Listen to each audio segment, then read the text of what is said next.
డెఫినెట్గా గాంజాయి విషయంలో ఉక్కుపాదం మోపడం అన్నది ఖాయం. గంజాయి విషయంలో బతికేద్దాం, గంజాయితోనే వ్యాపారం చేసేద్దాం అనుకున్న ఎవరైనా ఈ రోజుతో క్లోజ్ చేసుకోండి.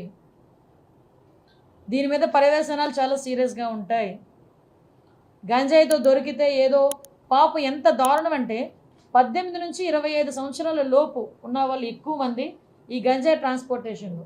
వాళ్ళు చెప్తూ ఉంటే బాధ అనిపిస్తుంది. ఒకరోజు నేను అక్కడ కూడా ఒకసారి సెంట్రల్ జైలు కూడా ఒకసారి వెళ్ళి చూస్తాను ఒకసారి వెళ్ళి. అక్కడ కడుపుతో ఉన్న వాళ్ళు ప్రెగ్నెంట్ లేడీస్, చిన్న చిన్న పిల్లలు, వాళ్ళందరూ కూడా ఈరోజు 1200 మంది జైల్లో ఉన్నారంటే ఏంటి దాని పరిస్థితి ఏంటి? అంటే ఇన్ని సంవత్సరాలు, ఈ 5 సంవత్సరాలు విశాఖపట్నాన్ని రాజధాని చేసేస్తానని మాట్లాడి ఏందయ్యా రాజధాని చేసాం అంటే గంజాయికి రాజధాని చేశాం, డ్రగ్స్కి రాజధాని చేశారు. రోడ్డు మీదకి వెళ్తా ఉంటే భయం వేస్తూ ఉంది. ఇటువంటి సిచ్యువేషన్ నుంచి కంపల్సరీగా ఒక మార్పు అయితే తీసుకురావాలి. ఆ మార్పు తీసుకురావడానికి వైజాగ్ ప్రజల్ని కూడా నేను సపోర్ట్ కోరుకుంటున్నా. డెఫినెట్గా పోలీస్ వాళ్ళకి సపోర్ట్ చేయండి. సిటీ సరౌండింగ్స్ అంతా కూడా ఆ అలర్ట్నెస్ అనేది క్రియేట్ చేయాలి ఫస్ట్.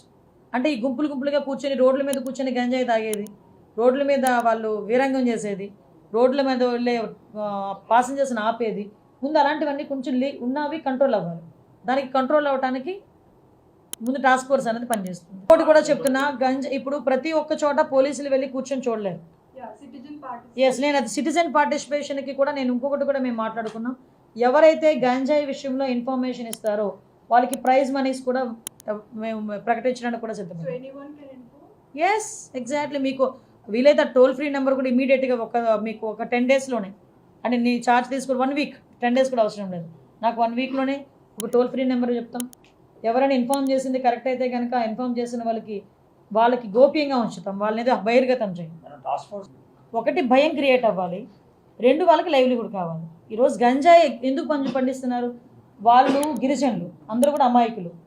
వాళ్ళు గిరిజనుల చేత పండిస్తున్నారు. వాళ్ళు కొంతమంది పెట్టుబడి పెడుతున్నారు, వెళ్ళి ఎకరాకి 1,00,000 ఇస్తాను, ఎకరాకి 2 లక్షలు ఇస్తాను అని వాళ్ళకి చేత పండిస్తున్నారు.